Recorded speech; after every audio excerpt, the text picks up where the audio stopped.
Padre, en el nombre de Jesús, levantamos, Señor, oración, Dios mío, para que tú, Señor, te glorifiques. Tú eres nuestro Dios, tú eres quien nos da la palabra, tú eres quien busca nuestra edificación. Eres tú, Señor, el que anhelas, Dios mío, que crezcamos, que te conozcamos y que te vivamos. Eres tú el que tienes palabras de vida eterna, Señor. Y la palabra de hoy, Dios mío, Señor, tiene que ver con el corazón tuyo revelado a nosotros. Porque cada vez que abrimos las Escrituras vemos tu corazón, Padre, detrás de la palabra, Señor. Y está tu corazón, tus pensamientos, tu espíritu, Señor. Gracias, oh Dios. Ahora ayúdanos a hacer las cosas de acuerdo a tu voluntad, Señor. Ayúdanos a que podamos, Dios mío, hoy recibir la palabra y también transmitirla de la manera correcta. Ayúdanos en todo, en el nombre de Jesús. Amén. Muy bien. Jueces capítulo 7 dice así: levantándose pues de mañana, Jerobaal, el cual es Gedeón, y todo el pueblo que estaba con él, acamparon junto a la fuente de Arod, y tenía el campamento de los madianitas al norte, más allá del collado de Moré en el valle. Y Jehová le dijo a Gedeón: el pueblo que está contigo es mucho, para que yo lo entregue a los madianitas en su mano. No sea que se alabe Israel contra mí, diciendo: mi mano me ha salvado. Fíjate que este acontecimiento en la vida de Gedeón siempre nos ha parecido curioso, ¿verdad? El hecho de que Dios mismo dijera que hubiera gente, hubiera personas dentro del ejército que iba a pelear una batalla de Dios contra los madianitas, que ese pueblo pues pudiera ser menos numeroso de lo que realmente era. Ustedes recuerdan que en los tiempos de Josué, en los tiempos de la batalla contra Jai, ¿verdad? Las personas del pueblo le dijeron a Josué: no vayamos todos. La ciudad es pequeña, son pocos hombres. Total, son pocas personas, no vayamos todos. Vamos solamente unos poquitos. ¿Y para qué cansar a todo el pueblo si total son simplemente un pueblito pequeño? Esos que vayan unos pocos, los vencemos y ya después, pues a las siguientes batallas tenemos el pueblo descansado. Y el pueblo pereció en esa batalla. Y Dios no quería que solo fueran unos pocos, quería que todos fueran. Aunque el propósito de esa derrota no fue tanto que fueran muchos o pocos, sino que hubo un manto babilónico de una familia que, tomando algo que Dios había dicho que no tomaran en Jericó, eso fue la derrota. Pero Dios no quería que fueran unos pocos, sino que Dios quería que todo el pueblo pelease todas las batallas. En este caso, Dios dice algo totalmente distinto. Y Dios dice que el pueblo era demasiado numeroso para pelear esa batalla.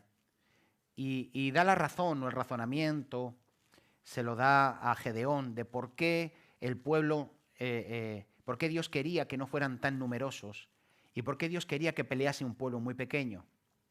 Y lo dice aquí, dice: no sea que se alabe Israel contra mí, diciendo: mi mano me ha salvado.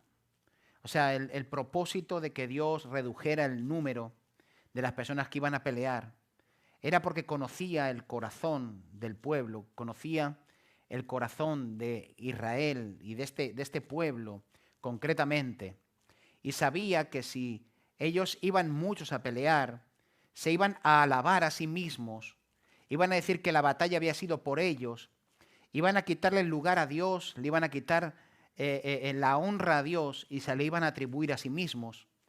Y como Dios sabía que iba a ser así, entonces dijo: mejor lo vamos a hacer con poquitos, para que la gloria sea evidente que no es de ellos, sino que la gloria es mía. Que sea evidente que no es la gloria de los hombres, sino que es la gloria mía, que es mi intervención, que he sido yo el que lo ha hecho posible y no ellos. Así que el propósito de Dios era dejar una evidencia de que había sido Él mismo el que había hecho el milagro de la victoria en este en esta parte de la vida de Gedeón, en esta batalla contra los madianitas que tenían amedrentados a todo Israel, y Dios quería que fuera evidente que había sido Él el que los había salvado. Sabía el corazón de los hombres. Porque el corazón nuestro tiene siempre la tendencia de atribuirnos la gloria a nosotros mismos. De atribuirnos la gloria a cuán capaces somos, cuántas capacidades tenemos, qué bien lo hemos hecho. Ha sido gracias a que yo hice esto, ha sido gracias a que yo hice lo otro. Y tenemos la tendencia de alabarnos a nosotros mismos o de atribuirnos a nosotros glorias que tienen que ver con Dios. Es evidente que nosotros somos instrumentos, es evidente que nosotros somos instrumentos y que hacemos una parte, pero la gloria no nos corresponde a nosotros, la gloria le corresponde a Dios. Y como Dios sabía que la tendencia humana, la tendencia del corazón de los hombres, es atribuirse la gloria a sí mismo, Él mismo intervino para que hubiera una evidencia de que había sido Dios el que había obrado esa victoria. Amén. De que había obrado esa gran victoria que ellos tuvieron. Así que Gedeón comienza su caminar con Dios, por llamarlo de alguna manera, comienza con señales sobrenaturales para que él pudiera conocer que era Dios el que estaba obrando o estaba respaldando. Todos sabemos que cuando Dios se presenta a Gedeón, Gedeón estaba aventando el trigo, ¿verdad? Y porque había escondido una parte del trigo, ya que los madianitas venían y arrasaban los campos. Y había tomado una parte del trigo, lo había escondido en una cueva y estaba él escondido aventando el trigo y guardando lo poquito que podía guardar para que los madianitas no se lo llevasen. Y Dios se le aparece a él y le da una revelación de quién era Dios y le da un propósito también a Gedeón. Porque juntamente con la revelación de quién es Dios, Dios también nos da un propósito, ¿verdad? A Gedeón no se le reveló solo para que Gedeón tuviera una experiencia con Dios. Nosotros somos los que a veces limitamos a Dios en experiencias y no nos damos cuenta que todo lo que Dios quiere revelarse a nuestra vida lo hace porque Dios tiene un propósito que quiere cumplir. Y nosotros somos parte de ese propósito e instrumentos para que se cumpla ese propósito. Dios no se reveló a nosotros para quitarnos los problemas y que fuéramos felices. Eso es el resultado de Dios en nosotros. Pero Dios nos salvó porque tenía un propósito también con nosotros, que quiere que nosotros cumplamos. ¿Amén? ¿Estamos de acuerdo en eso? Dios nos salvó por pura gracia. No nos salvó porque tuviéramos cualidades maravillosas. No nos salvó porque viera que éramos los más guapos. No nos metió en el bote de los guapos y en el otro lado en el bote de los feos. Pues es evidente que si lo estoy predicando no es que nos metió, por lo menos a mí, en el frasco de los guapos, sino que fue por pura gracia de Dios. La gracia de Dios, como en la vida de Gedeón, era la gracia de Dios para que pudiéramos nosotros conocer a Dios. Y en esa gracia Dios también nos dio un propósito por el cual nosotros vivir, que es el propósito de vivir para Dios y por Dios. Y luego, independientemente cada uno de nosotros, el propósito que tiene de forma individual. Amén. Pero podemos entender, amados, que esa revelación era porque Dios quería cumplir un propósito usando un instrumento que se llamaba Gedeón. Lo traspasamos o lo trasladamos al siglo XXI, al 7 de marzo del año 2021, ¿verdad? Y hoy decimos, Dios se ha revelado a nosotros para que nosotros como instrumentos a favor de Dios, guiados por Dios, podamos cumplir un propósito en Dios. Amén. Y estamos aquí porque hay un propósito. Amamos a Dios, Él se ha revelado a nosotros y hay un propósito que Dios quiere que cumplamos. Y estamos creciendo en ese propósito. Estamos creciendo en conocer la voluntad de Dios. Estamos creciendo en entender más a Dios. Pero nosotros no no hicimos nada para ser salvos. Todo lo hizo Dios. Nosotros solamente caímos rendidos ante el amor de Dios y ante la gracia de Dios. Amén. Y caímos rendidos y no hicimos nada. Somos meros instrumentos de Dios. Somos meros instrumentos que en las manos de Dios somos muy valiosos y muy útiles para cumplir sus planes y para cumplir sus propósitos. Amén. Entonces, mis amados, Gedeón era un instrumento en las manos de Dios.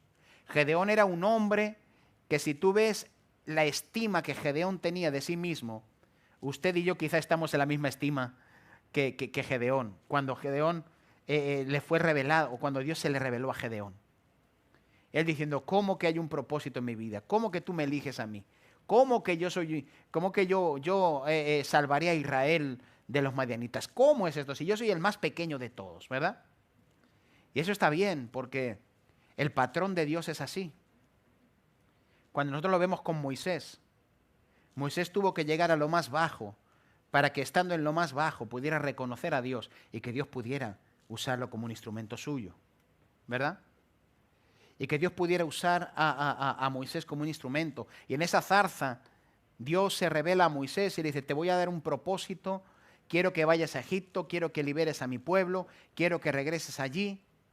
Y cuando Moisés empieza a escuchar todo lo que Dios le estaba diciendo, de alguna manera Moisés dijo, Señor, te has equivocado de persona. Yo no soy la persona que tú tienes para cumplir este propósito. Yo ya salí de allí huyendo. Yo ya me fui de allí, de Egipto, porque me querían matar. Yo ya me fui de allí porque maté a un egipcio. Y mira cómo terminó. Imagínate si yo regreso. Estoy parafraseando. Pero Dios quería cumplir un propósito con él. Y él dice, no, yo soy tartamudo, yo no soy de lengua fácil, yo tengo un montón de situaciones, yo no soy la persona que tú tienes. Y así, en esa estima o esa autoestima es la que Moisés comienza para poder servir a Dios. ¿Qué necesitaba Dios de Moisés?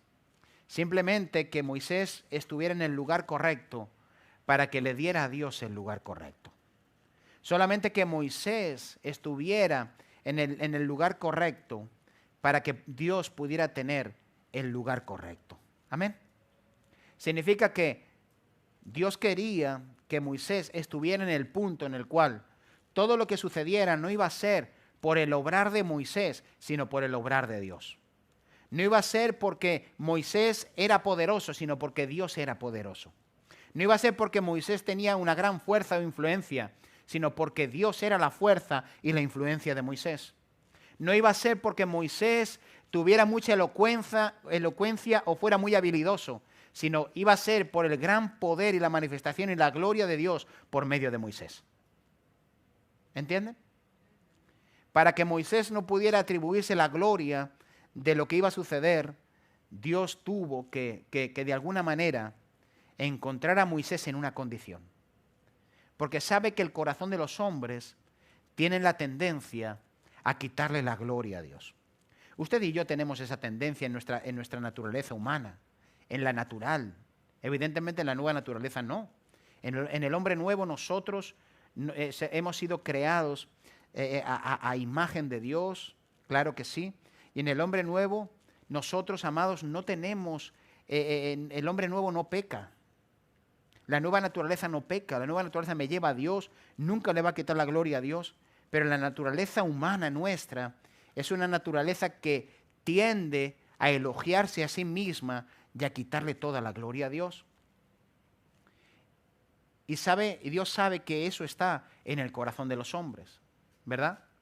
Hoy lo vemos, hoy vemos cómo el mundo entero elogia las grandes cosas que hacen los hombres, ¿verdad? Y se alaban a sí mismos. Yo adquirí esto, yo conseguí esto, yo hice lo otro. Le vuelvo a repetir, como le dije, no sé si fue la semana pasada, esta pandemia nos ha hecho darnos cuenta de qué vulnerables somos, ¿verdad? Qué vulnerables somos los seres humanos, pensando que somos grandes, capaces, Amados, claro que Dios ha dado sabiduría a los hombres para hacer cosas, eso es evidente. Es evidente que Dios da la sabiduría a las personas para que, para el bien de que en la tierra se pueda mantener lo que es la raza humana. Él le ha dado la sabiduría a los hombres para que encuentren vacunas, para que encuentren soluciones también medicinales, para que las personas puedan... usted se vacuna a sus hijos desde que son pequeñitos, ¿verdad? Le ponen la vacuna esta, la vacuna la otra, a distintas enfermedades. Y Dios le ha dado la gracia y la sabiduría a las personas para que ellos también investiguen y encuentren estas cosas. Pero nos damos cuenta, amados, que a veces los seres humanos tendemos a quitarle la gloria a Dios. Tendemos a mirarnos a nosotros mismos, nuestra capacidad, nuestra influencia, lo que somos, y hay momentos en los cuales nos desorientamos. Así que Dios vino vino a Gedeón para enseñarle o mostrarle que lo que iba a suceder no iba a ser por la fuerza suya, sino por la obediencia suya. Te lo repito, no iba a ser por la fuerza suya, sino por la obediencia suya. Quiero que vengas a Jueces capítulo 6, que es donde está el llamado a Gedeón. Y el capítulo 6, el versículo 12 dice: y el ángel de Jehová se le apareció, está hablando de Gedeón, y le dijo: Jehová está contigo, varón esforzado y valiente. Muy bien, ¿cómo le llama? Varón esforzado y valiente. ¿Él era un valiente? Era un valiente para Dios. O en Dios iba a ser un valiente. ¿Verdad? Porque en realidad él estaba escondido. ¿Qué valentía tenía Gedeón si estaba escondido en una cueva? ¿Verdad? Varón esforzado y varón valiente.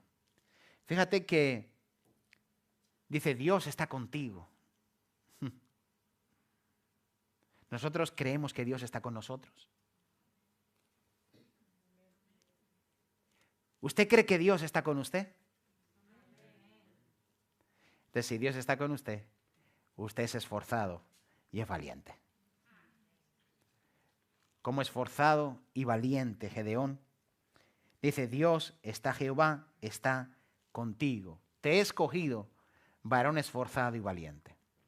Esa era la forma en la que Dios lo veía a él. Él a sí mismo no se veía así. Él a sí mismo se veía un pobre muchacho escondido en una cueva, el más pequeño de la casa de su padre, el más insignificante. Él se veía así, pero Dios lo veía como un esforzado y lo veía como un valiente. Fíjate que a veces difiere la manera en que nosotros nos vemos y la manera en la que Dios nos ve, ¿verdad? Y el versículo 14 dice: y mirándole Jehová le dijo: ve con esta tu fuerza y salvarás a Israel de la mano de los madianitas. ¿No te envío yo? Fíjate que en la vida de Gedeón todo comienza con el respaldo de Dios y Dios esperando que Gedeón responda en obediencia. Te lo repito, todo comienza con el respaldo de Dios y con la espera de Dios de que Gedeón responda simplemente en obediencia. Eso es lo que Dios quiere. O sea, nosotros como iglesia, solamente Dios requiere de nosotros que nosotros creamos que Dios está con nosotros y que nosotros vivamos y respondamos a Dios en obediencia. Muchas veces nosotros queremos o nos desviamos con muchas cosas, pero si la iglesia como iglesia nosotros solamente cumpliéramos estas dos cosas: vivir en la fe excelente de Dios, de que Dios nos está respaldando, de que Dios está con nosotros, y nosotros viviéramos conectados a Dios para vivir una vida de obediencia a Dios, todo el resto de cosas irían sucediendo porque le corresponden a Dios. Nosotros solamente necesitamos vivir en obediencia. Eso es lo que Dios demanda de nosotros. Dios no quiere que nos creamos superpersonas, superhombres, super gigantes de fe. No, Él solamente requiere de nosotros que nosotros, amados, podamos entender que Dios está con nosotros y al mismo tiempo que Dios está esperando que nosotros respondamos en obediencia al llamado de Dios. Qué sencillo, ¿verdad? Pero a veces las circunstancias, a veces nuestros propios pensamientos, el diablo se encarga de que nosotros creamos que Dios no está con nosotros, que nosotros pensemos que Dios se ha olvidado de nuestras vidas, que Dios ya nos ha desamparado, que, bueno, Dios ahora piensa en otro, yo soy demasiado pecador para que Dios piense en mí. A veces le damos lugar al diablo, porque el diablo quiere que nosotros nos desviemos de esta verdad, que Dios está con nosotros. Uno lo ha creído. Dios está con nosotros. Gloria a Dios. Media iglesia lo ha creído. Pero vamos de aumento en aumento. Dios está con nosotros. Gloria a Dios. Dios está con su iglesia. Dios está con nosotros. Y Dios quiere que nosotros le creamos que Dios está con nosotros, ¿verdad? Y también Él está esperando que nosotros obedezcamos a Dios. Que nosotros le vivamos o vivamos una vida de obediencia a Dios. ¿Qué requiere de mí? Que vaya con esta mi fuerza y que yo haga aquello que Dios me ha pedido hacer. Nada más. Y esto es difícil a veces, porque muchas veces hasta encontrar la voluntad de Dios se nos hace a veces complicada, ¿verdad? Y muchas veces luchamos porque anhelamos, deseamos conocer la voluntad de Dios. Y usted y yo luchamos muchas veces, Señor, ¿cuál es tu voluntad? Dime, Señor, ¿qué es lo que tú quieres? Dime, Señor, ¿hacia dónde quieres que yo vaya? Dime, Señor, enséñame el camino por el que debo de andar, ¿verdad? Y nosotros estamos luchando todo el tiempo para conocer cuál es la buena, la agradable y la perfecta voluntad del Señor. Porque amamos a Dios. Pero Dios quiere que nosotros vivamos una vida de obediencia total. Una vida de entrega en sus manos. Una vida donde nosotros nos demos al Señor. Y estamos en sus manos. Bueno, Señor, yo tengo poco, pero yo voy donde tú me digas que tengo que ir. Yo hago lo que tú me digas que tengo que hacer. Ve con esta tu fuerza, le dice a Gedeón, y vencerás a los madianitas.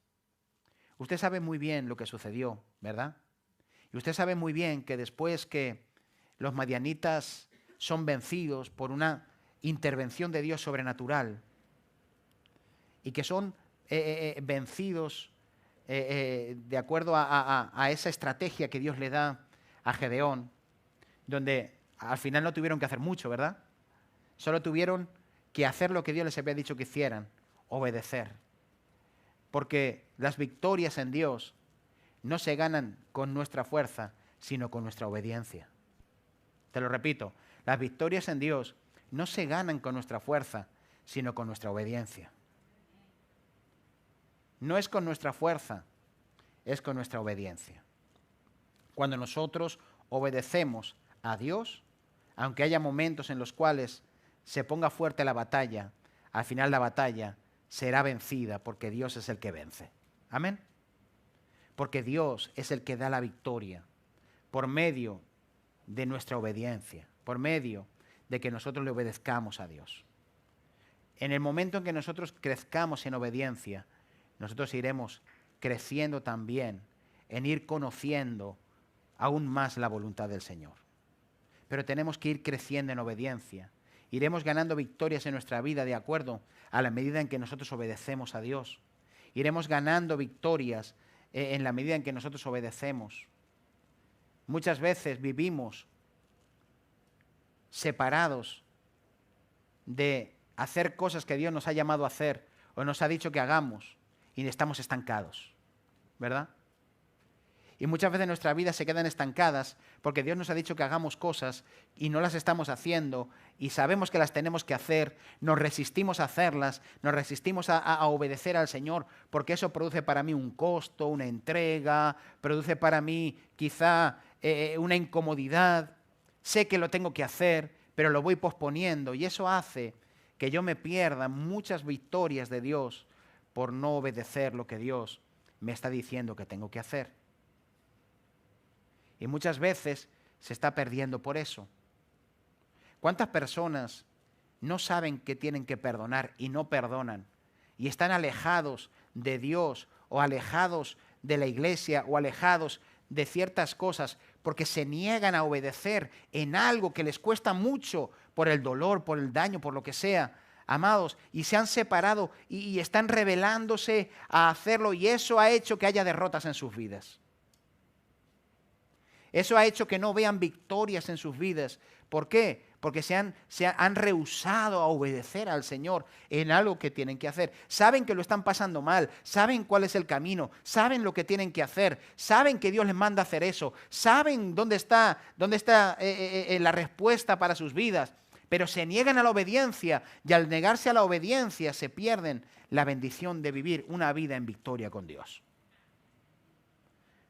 Porque se requiere que haya una obediencia. Amén. Entonces, amados, entendamos que Dios no requiere de nosotros que seamos súper, que seamos los más espirituales del mundo. Dios quiere que nosotros vivamos una vida de obediencia. Porque si nosotros vivimos una vida de obediencia al Señor, estaremos sometidos todo el tiempo. Hermano, wow, qué gran logro en tu vida, ¿no? Puede ser que sea un gran logro, pero yo no tengo nada que ver. Yo simplemente tengo el resultado de obedecer a Dios. No es mía la gloria, es de Dios. No es mía, es del Señor. Él fue el que me instruyó, el que me encaminó, el que me dijo esto, Y entonces, amados, encontramos, amados, que cuando yo vivo una vida de obediencia, esa vida de obediencia me lleva a una sujeción a Dios de tal manera, amado, que ya no me alabo a mí mismo, sino que reconozco todo el tiempo que ha sido Dios el que se tiene que llevar la gloria. Amén. Es Dios el que se tiene que llevar la gloria. Es Dios el que se ha de glorificar. Así que podemos ver que Dios tuvo que probar también a Gedeón en su gloria. Muy bien, quiero que vengas a Jueces capítulo 8.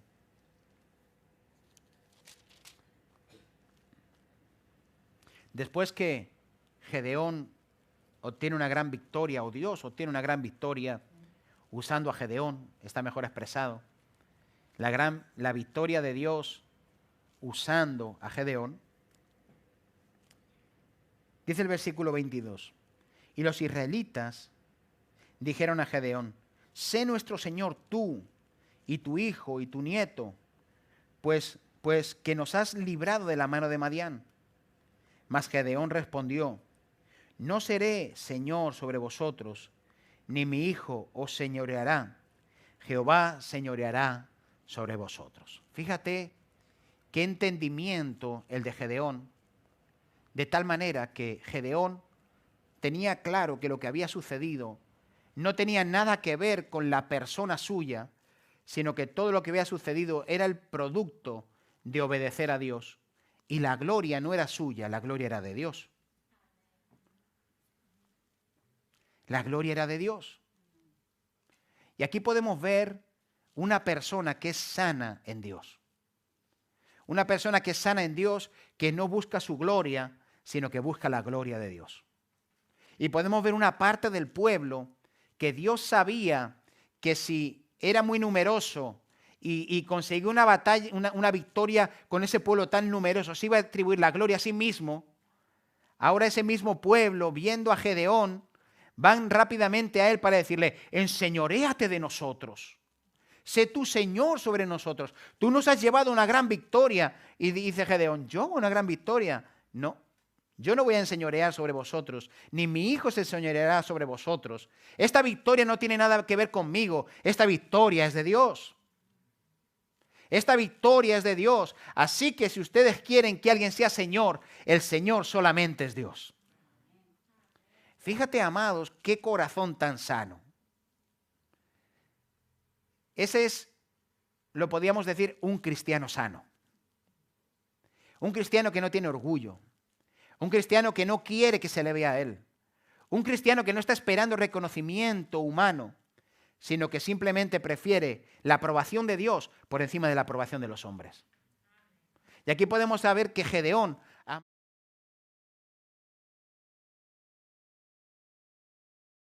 en Dios. Y cuando vinieron a hacerlo rey, cuando vinieron a que él se enseñorease, él dijo, yo o mi hijo se enseñoreará. ¿No será mejor que sea Dios el que se enseñoree? ¿No es él el Señor? ¿No es Él el Señor? Dios es el Señor. Amén. Amado, esto pasa en el siglo XXI. Amado, y le dicen a cualquiera, wow, hermano, qué gran victoria. Sí, no, nada. No fue nada, no fue nada. Estoy acostumbrado a cosas más grandes. ¿Cuántos sois? Somos un pueblo de 50, no, pero yo es que no. No, yo solamente gobierno un pueblo de más de 1000. Porque yo llevo grandes victorias. Hermanos, este hombre era un hombre sano. Gedeón era un hombre sano. Se enojó cuando quisieron darle gloria a él. Dijo, no, la gloria no es para mí, la gloria es de Dios. ¿Cómo actuamos nosotros cuando nos pasan estas cosas? Tú coges a un hombre. Mira, los hombres somos así. Perdónenme que se lo diga así, pero en nuestra realidad, los hombres somos así.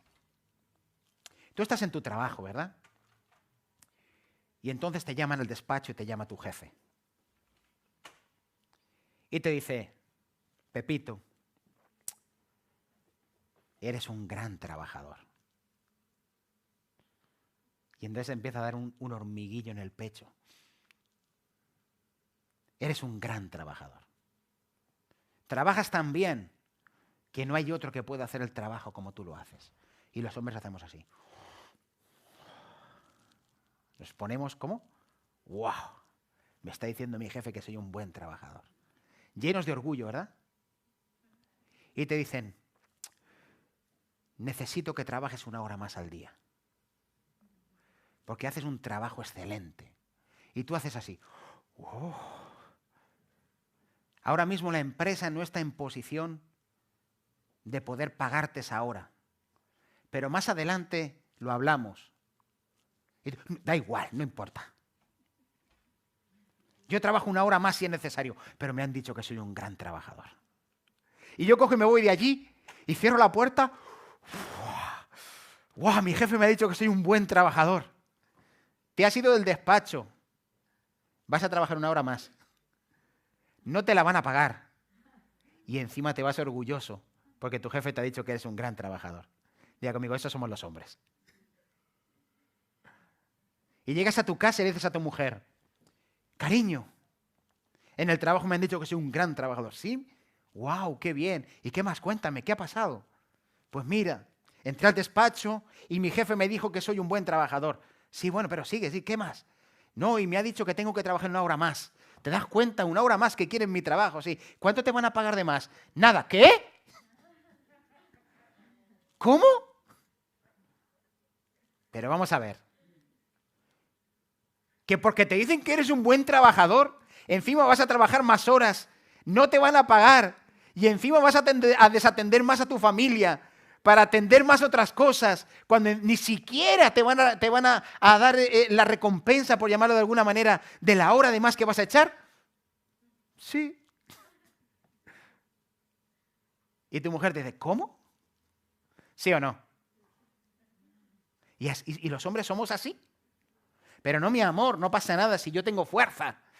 Y esto me han prometido que ya más adelante me van a dar más y me van a subir el sueldo y van a hacer esto y no sé qué y ya más adelante lo van a hacer. Y tu mujer diciendo, sí,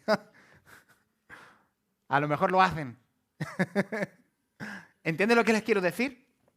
Que nosotros, los seres humanos, sobre todo los que somos los hombres, hay ciertos puntos que cuando te los tocan, te tocan el orgullo de ser un buen trabajador, o te tocan ciertas cosas, amados, nosotros como nos enorgullecemos, ¿verdad? Es como cuando le tocas a una madre un hijo, lo mismo. Igual que el padre tiene como punto débil, tiene el trabajo, que le digan que es un buen trabajador, dile a una madre que no es buena madre. Ay, Dios mío, no se lo digas en la cocina, porque los cuchillos volarán y te atravesarán y tendrás que salir corriendo por el pasillo y las cacerolas saldrán detrás de ti. ¿Sí o no? Díganme. Hay puntos que tocan el orgullo humano. Hay puntos naturales en nuestra naturaleza natural, en nuestra naturaleza pecaminosa, en el hombre natural nuestro, que cuando nos las tocan, amados, usted se da cuenta que cuando el hombre y la mujer pecan en el paraíso, en el Edén, uno de los castigos o las consecuencias que vienen sobre el hombre es que con sudor ganará el pan, ¿verdad? Y traerá el pan con el sudor de su frente. El trabajo no es un castigo. El hombre trabajaba antes de caer y cuidaba el huerto antes de caer. El castigo era que con el sudor y con el esfuerzo y con el mucho sufrimiento iba a traer el pan. Y a la mujer le dice, que daría con dolores a luz. Y una de las cosas es que la mujer tendría el dolor del parto a la hora de dar a luz. Y si usted se pone a pensar, hay dos cosas, una en el hombre y otra en la mujer, que producen orgullo. Al hombre cuando le tocan el trabajo y a la mujer cuando le tocan los hijos. Tócale a un hombre el trabajo, dile, eres un mal trabajador, aunque sea verdad. Porque no todos los hombres son buenos trabajadores. Pero tú dile a un hombre que no es buen trabajador, aunque sea verdad, y te va a decir, ¿cómo? No. Tócale. Tócale a una mujer los hijos. Madre mía. Si le tocas a una mujer los hijos es lo último que haces. Y es verdad. ¿Pero eso en qué está? En nuestra naturaleza. ¿O no? Eso está en nosotros. Entonces, mis amados, tenemos una tendencia a enorgullecernos. Te llaman y te dicen, oiga, ¿Juanita? Sí. Mire, soy el profesor de su hijo. Le llamo para felicitarle. Su hijo ha sacado estas buenas notas, tal. ¡Wow! ¿Qué te hace? La mujer dice, ha sacado la inteligencia de la madre. Porque como tenga que sacar la inteligencia de este tarugo, ¿verdad? Y la madre, ¿qué hace? ¿Se enorgullece o no? Es normal. O sea, hay cosas que a nosotros nos llevan a que nosotros sintamos orgullo, entre comillas, un orgullo sano. Orgullo, nos sienten bien. Pero cuando se trata de la gloria de Dios, no se la podemos quitar a Dios. Cuando se trata de la gloria de Dios, no se la podemos quitar. Así que, cuando nosotros nos enfrentemos a situaciones en las cuales nos sentimos así, glorifiquemos a Dios. ¿Están aquí conmigo? Glorifiquemos a Dios. Tu hijo ha sacado unas buenas notas, gloria a Dios, el Señor le ayuda. Y un poquito ha sacado a mí también, pero bueno, el Señor le ayuda. ¿Verdad? Cuando hace algo malo, es que ha salido al Padre. Él también era así cuando era pequeño. Menudo travieso, ¿verdad? Es como que cuando nos gusta algo, decimos, eso lo ha sacado de mí, ¿verdad? Y cuando no nos gusta algo, decimos, eso lo ha sacado del Padre o de ella, ¿verdad? Y digamos, no, es que tiene tu genio. No es que tiene tus mañas. No es que tiene esto, ¿verdad? Es como que eso es lo que se llama orgullo. Que está en nosotros, ¿verdad? ¿O no? Y eso es así. Y está en cada uno de nosotros. Pero Dios tiene que llevarnos a nosotros a que podamos entender que debemos de glorificar a Dios. ¿Amén? ¿Están aquí conmigo? Gedeón conocía a Dios y no asumió como suya la gloria de la victoria. Tú sabes que Dios tuvo que llevar o llevó en muchas ocasiones a personas en la Biblia a que fuera de alguna manera probado su corazón con respecto a la alabanza. Vamos a poner algún ejemplo. Por ejemplo, vamos a Juan capítulo 1, al libro de Juan.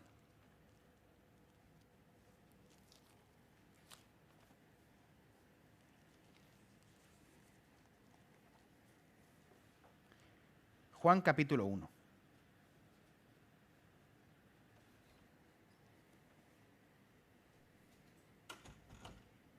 ¿Lo tenemos? Versículo 19 para ir adelantando un poquito. Dice, este es el testimonio de Juan cuando los judíos enviaron de Jerusalén sacerdotes y levitas para que preguntasen, ¿tú quién eres? Confesó y no negó, sino que confesó, yo no soy el Cristo. ¿Qué confesó él? Yo no soy el Cristo. Dice, y le preguntaron, ¿qué pues? ¿Eres tú Elías? Dijo, no soy. ¿Eres tú el profeta? Y respondió, no. Le dijeron, pues ¿quién eres? Para que demos respuesta a los que nos enviaron. ¿Qué dices de ti mismo? Y él dice, yo soy la voz de uno que clama en el desierto, enderezad el camino del Señor, como dijo el profeta Isaías. Y los que habían sido enviados eran de los fariseos. Fíjate cómo Juan también tuvo que ser probado. aparecen estos fariseos y estos levitas. A ver, tú que estás moviendo grandes masas. Mucha gente se está congregando en el río para bautizarse. Muchos se están arrepintiendo.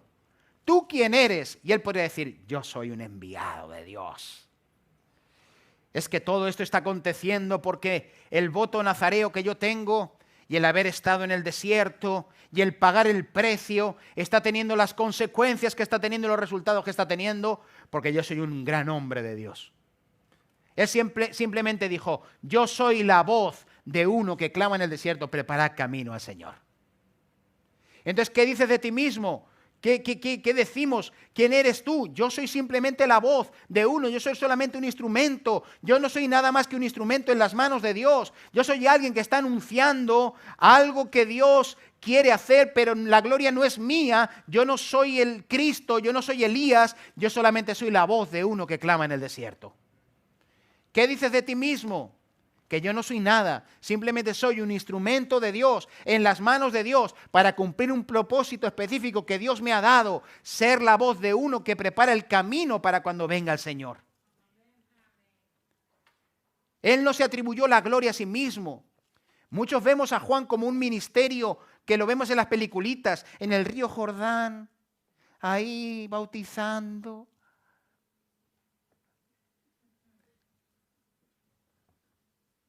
5 personas alrededor del río. No, amados. Tenían miles de personas.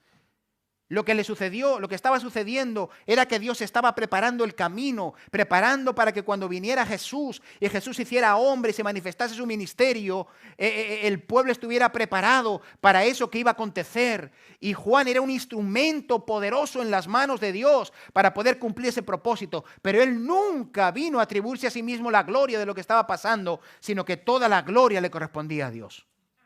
Y él dijo, yo simplemente soy la voz de uno que clama en el desierto. Yo simplemente soy la voz de uno que va a venir y que estoy preparando el camino para cuando Él venga. ¿Qué es la iglesia? La iglesia es la voz que prepara el camino para el regreso del Señor. ¿Qué es usted y qué soy yo? Instrumentos de Dios en la tierra que estamos preparando el camino del regreso al Señor, para cumpliendo el propósito de Dios y preparando la tierra para cuando Él venga. Somos la voz de uno que clama en el desierto, preparad el camino del Señor. Por eso, amados, nosotros, aunque Dios pueda hacer grandes cosas con su iglesia, la gloria siempre será de Dios. La gloria siempre será de Él. No podemos desorientarnos.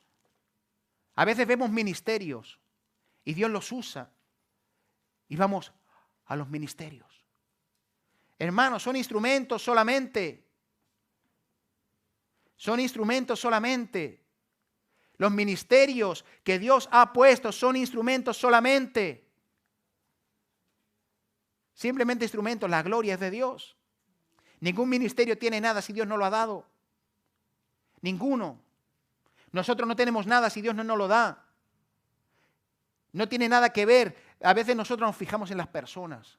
Wow, qué unción, qué tal. Eso se lo ha dado Dios. La persona no nació con eso. Dios se lo dio. No pongamos los ojos en las personas. No pongamos los ojos en los ministerios. Pongamos los ojos en Jesús. Toda la gloria es de Dios. Dios nunca se asombrará, amados, al ver los dones. Jamás. Los dones nos asombramos los hombres. Nosotros vemos una persona que hace milagros. ¡Wow! ¡Qué unción tiene! ¡Wow! ¡Qué revelación! ¡Wow! ¡Qué principios de revelación! Eso nos asombra a nosotros. A Dios no le asombra eso. ¿Sabes por qué no le asombra eso? Porque eso se lo ha dado Dios. Es Dios mismo el que ha dado ese regalo a los hombres. Somos nosotros los que nosotros nos asombramos. ¡Wow! Allí está la campaña de los milagros. Vamos a ver cómo se sanan los paralíticos. Y nosotros nos asombramos. ¿Por qué? Porque no lo podemos hacer, ¿verdad? Pero Dios no se asombra con esas cosas. ¿Sabes por qué no se asombra con esas cosas? Porque han venido de Dios. Porque es Dios mismo el que ha dado esos dones, el que ha dado esa capacidad, el que ha puesto el don de milagros. Es el mismo el que ha dado el don de discernimiento. Es el mismo el que lo ha hecho. Nosotros somos los que vamos admirando. Pero Dios no. ¿Están aquí conmigo? Por eso, amados, toda la gloria debe de ser siempre de Dios. Amén. Y debemos de glorificar a Dios. Muy bien, otro ejemplo más para que no nos extendamos mucho. Juan capítulo 6. Yo quiero ver los milagros, ¿eh? Que aunque diga eso no significa que no los quiero. Claro que sí. Los creo, los quiero y los quiero seguir viendo. Pero Dios no se asombra con eso. Amén. Para Él es común. Juan 6.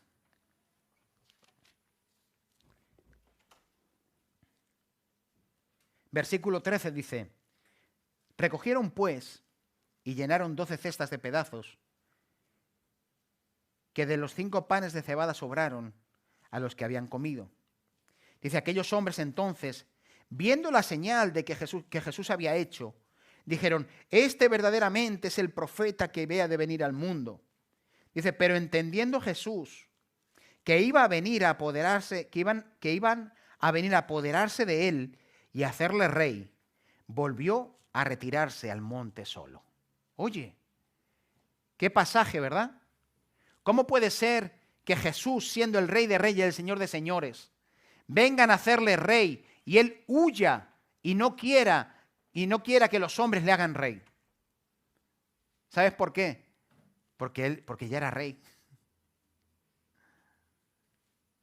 No necesitaba la aprobación de los hombres, necesitaba la aprobación de Dios. Y no había llegado el momento en que el Padre lo glorificase, de acuerdo a como dice la Escritura, Padre, te he glorificado, glorifícame a mí.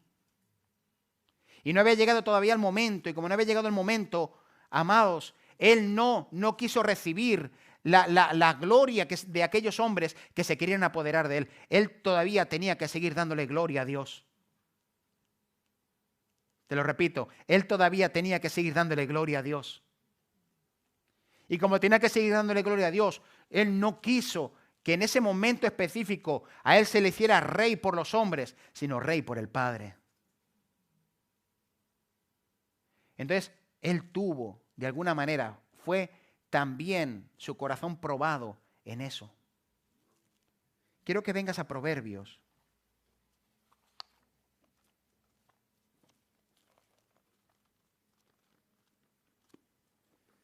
¿Están conmigo?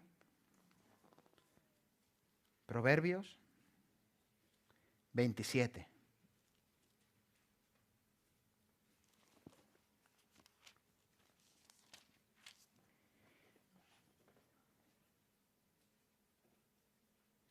¿Lo tenemos?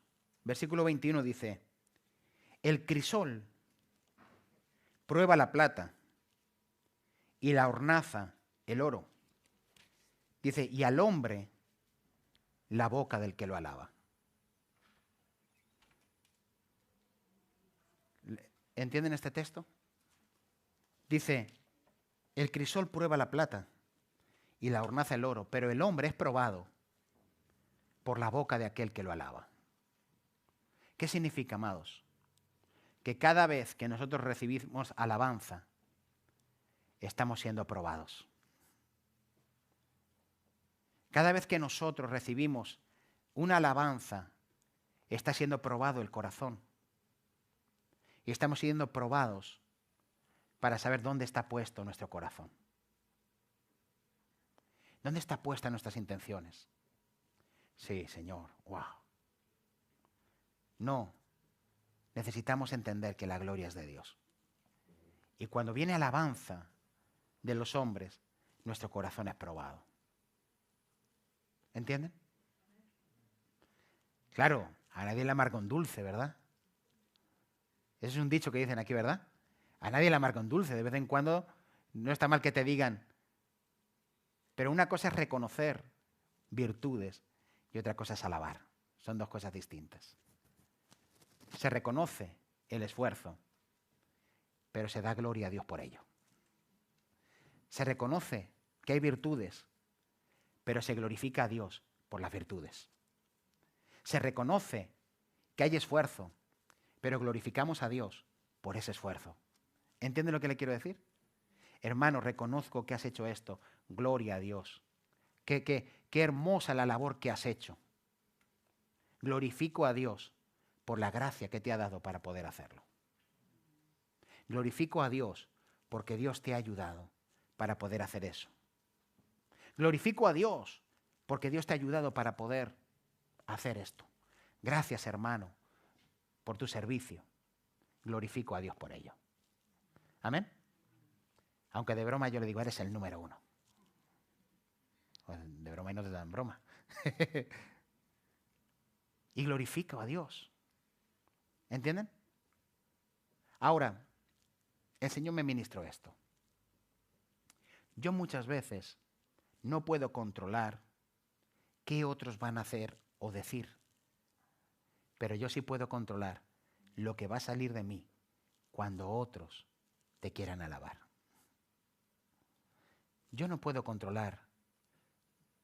Si una persona viene y te alaba, wow, tal, no sé qué, y de tal manera que le está quitando la gloria a Dios. Muchas veces tú no puedes controlar eso, pero sí te puedes controlar a ti mismo para orientar esa gloria al que realmente la merece. ¿Están aquí conmigo? Para orientar esa gloria al que realmente lo merece. Gedeón no podía controlar que el pueblo viniera y dijera, gobierna sobre nosotros. Pero Gedeón sí pudo controlar lo que salió de él. Y dijo, no, yo no seré rey sobre vosotros. Será Dios el que gobierne sobre vosotros.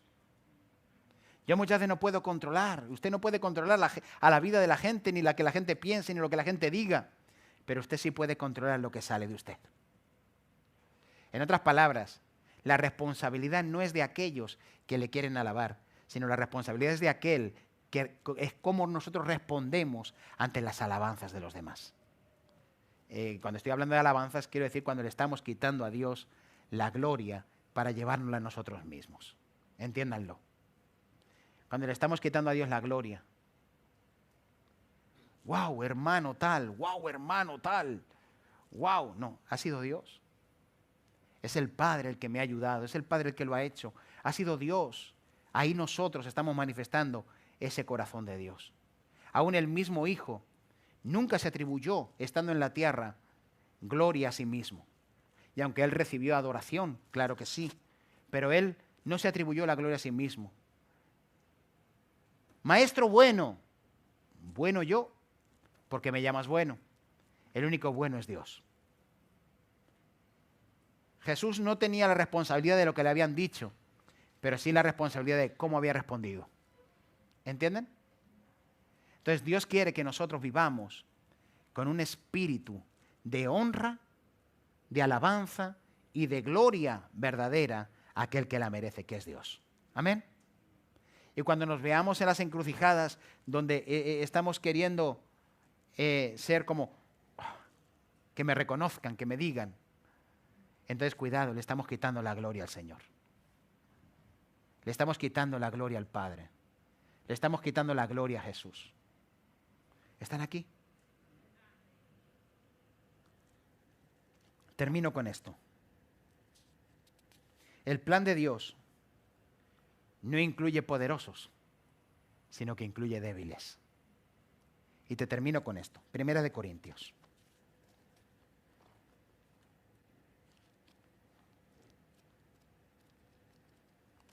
Primera de Corintios capítulo 1,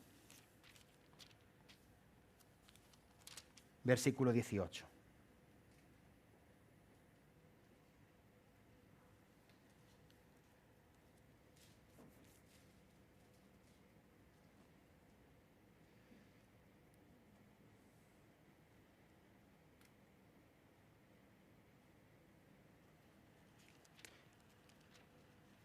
Primera de Corintios, capítulo 1. ¿Lo tenemos? Yo no lo tenía. Yo estaba en segunda, digo, no me está cuadrando esto. Pero ya lo tenemos aquí. Muy bien. Dice el 18, porque la palabra de la cruz es locura a los que se pierden. Pero a los que se salvan, esto es a nosotros, es poder de Dios. Pues está escrito, destruiré la sabiduría de los sabios y desecharé el entendimiento de los entendidos. ¿Dónde está el sabio? ¿Dónde está el escriba? ¿Dónde está el disputador de este siglo? Que en la sabiduría de Dios el mundo no conoció a Dios. Mediante la sabiduría agradó a Dios salvar a los creyentes por la locura de la predicación. Porque los judíos piden señales y los griegos buscan sabiduría. Pero nosotros predicamos a Cristo crucificado. Para los judíos ciertamente tropezadero y para los gentiles locura. Mas para los llamados así judíos como griegos, Cristo, poder de Dios y sabiduría de Dios. Porque lo insensato de Dios es más sabio que los hombres, y lo débil de Dios es más fuerte que los hombres. Dice, pues mirad, hermanos, vuestra vocación, que no sois muchos sabios según la carne, ni muchos poderosos, ni muchos nobles, sino que lo necio del mundo escogió Dios para avergonzar a los sabios, y lo débil del mundo escogió Dios para avergonzar a lo fuerte. Y lo vil del mundo y lo menospreciado escogió Dios, y lo que no es, para deshacer lo que es, a fin de que nadie, ¿qué?, se jacte en su presencia. ¿Cuál es la finalidad? De que Dios escogiera lo vil y lo menospreciado del mundo. ¿Cuál es la finalidad? Que nadie se jacte en su presencia. Diga conmigo, que nadie le robe la gloria a Dios pensando que lo que ha adquirido o lo que tiene es por él mismo, por su sabiduría, por su elocuencia, por lo que es, sino que todo le corresponde a Dios. Amén. Por eso escogió a lo vil y lo menospreciado del mundo para avergonzar a los sabios. Amén. Así que usted y yo pertenecemos a lo vil y lo menospreciado del mundo, ¿verdad? Pero por medio de usted y por medio mía se está avergonzando a lo que es sabio. Amén. Se está avergonzando. ¿Por qué? Porque somos los instrumentos de Dios por los cuales Dios está cumpliendo su palabra, su propósito, y está cumpliendo su plan perfecto. Amén. Muy bien, y ahora terminamos con este. Segunda de Corintios, capítulo 4, versículo 5. Segunda de Corintios, capítulo 4, versículo 5.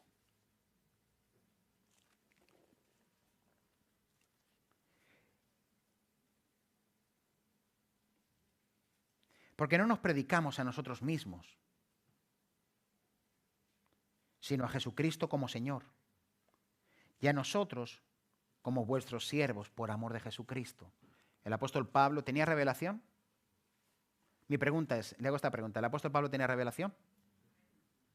¿Había tenido experiencias con Dios? ¿Tenía conocimiento y entendimiento de la gracia de Dios? ¿Tenía entendimiento de la palabra de Dios? ¿La conocía? ¿La impartía? ¿Qué no tenía el apóstol Pablo? Y cuando él se presenta a la gente dice, ¿por qué no nos predicamos a nosotros mismos? No se trata de nosotros. No nos predicamos a nosotros mismos. Estamos predicando a Jesús como Señor. No somos nosotros. Es Jesús como Señor. Dice, y a nosotros como vuestros siervos. O sea, aún servidores vuestros. Dice, porque Dios que mandó que de la luz resplandeciese, que mandó que de las tinieblas resplandeciese la luz, es el que resplandeció en nuestros corazones para la iluminación del conocimiento de la gloria de Dios en la faz de Jesucristo.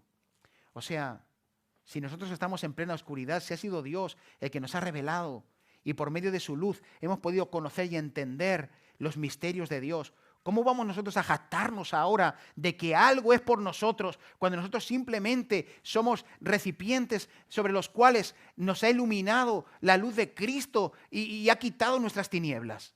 ¿Pero qué somos nosotros? ¿Cómo venimos nosotros de señores? ¿Cómo venimos nosotros a ponernos sobre vosotros? ¿Cómo vamos a venir nosotros a ser más si nosotros simplemente somos siervos? Hay un solo Señor que es Jesucristo. A Él es la gloria.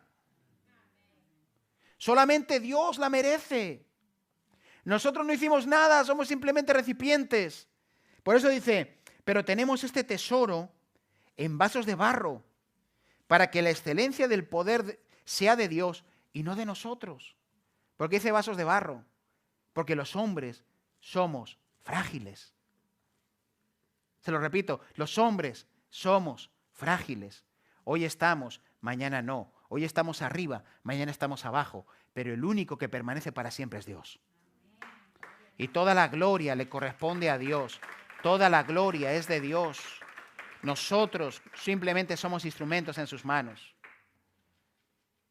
Amén. Ahora, ¿qué necesita Dios de nosotros? Que entendamos que Dios está con nosotros y que vivamos una vida de obediencia. Amén. Pero la gloria, ¿a quién le corresponde?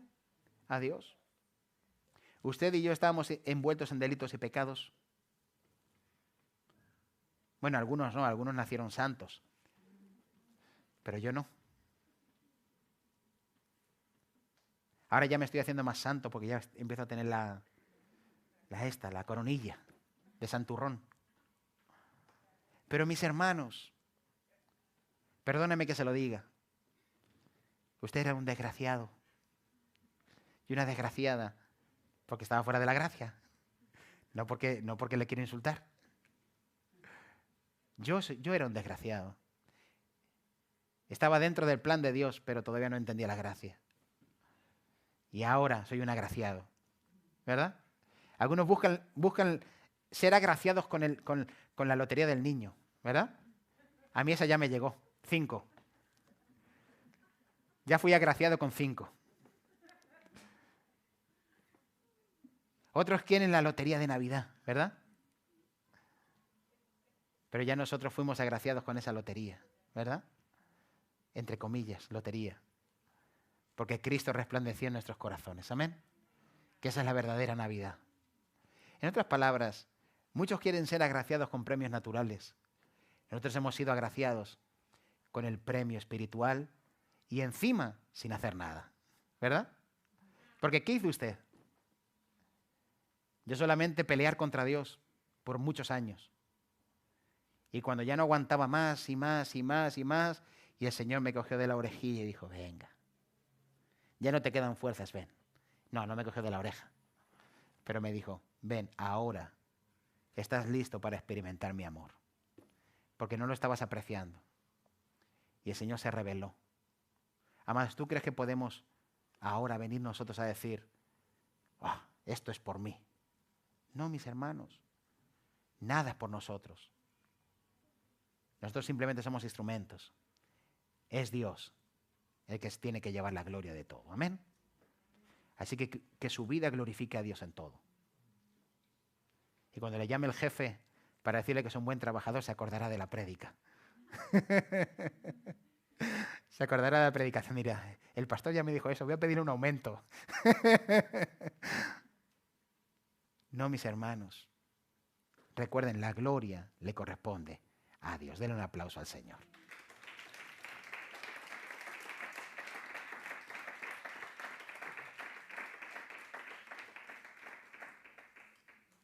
Gloria a Dios.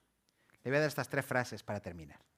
El Evangelio pierde poder cuando lo manipulamos y centralizamos en los hombres.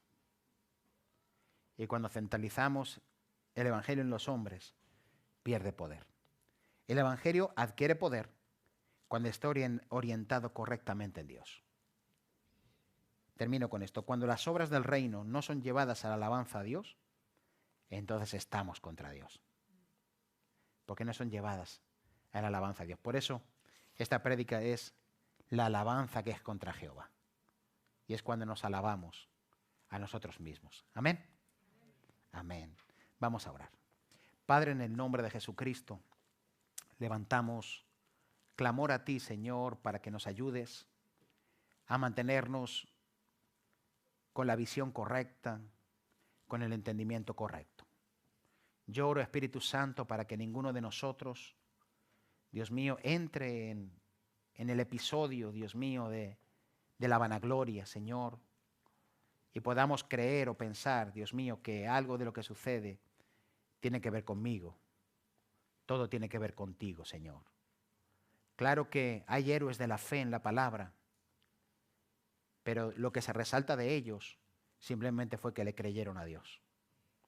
Y todo lo que sucedió es el resultado de fe, de creer, no de capacidades, no de las capacidades de ellos, sino de la fe con la cual creyeron que tú estabas con ellos y por la fe por la cual te obedecieron, Señor.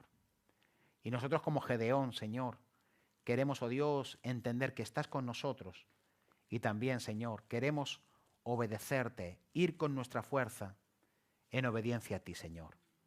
Gracias te doy, Señor, porque te ha placido revelarnos el reino, Señor. Parecemos pocos, o el mundo cristiano parece poco, Señor, o los cristianos en el mundo parecen pocos. Pero Padre, Dios mío, Señor, no se trata de cuantía, se trata de obediencia, Señor. Tú quieres un pueblo bien obediente, un pueblo bien dispuesto. Yo quiero alabarte a ti, Señor, y que ninguno de nosotros nos desviemos en la vanagloria, Señor, de pensar que es por nosotros. Yo te doy gracias, Señor. Bendícenos, ayúdanos a glorificarte en todo, Señor, y a darte el tributo de gloria que tú quieres. En el nombre de Jesús. Amén y amén. Den un aplauso al Señor.